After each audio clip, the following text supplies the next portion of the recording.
Omuliro gukutte ekkolero ly'emifaliso ekyebando Kisenyi mu divisioni y'e Kawempe emmali ebalirwamu obukadde n'esirika.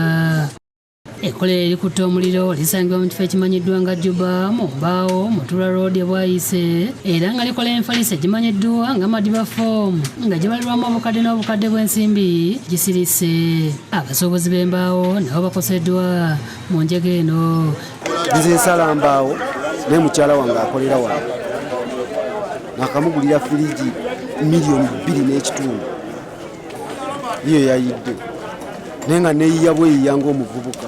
Netusaba ku buyambi gavumenti otuyambe munnange tuli bakazi banaku waba tayiseesobola tukwatireko bannange. Waliwo munnange neiba wange awo wakakiiko muno mu katale muno bamuyita Luketo naye yafiiriddwa emaali y'amaseni zisiri zibaliwa mu mitwalo mu bukadde nga bakikumi kuba zirimu akati ne munnafu wa factory ate yesinza nakumanya ate yekyaliko.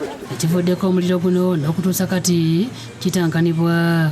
Ate tuziza abasirikale bali wali bayimiridde bawoza mbu simanyanga bayimiridde ate batuwoza muno tuveeyo omuliro gugenda twoca nga n'emmotoka y'amazzi tesobola kutuuka wano netuuka wano nejja mu kifo ky'okuzikiza ate ne badde eri mbu temuli mazzi.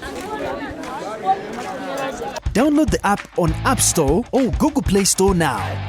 Vision Digital Experience, the future of media.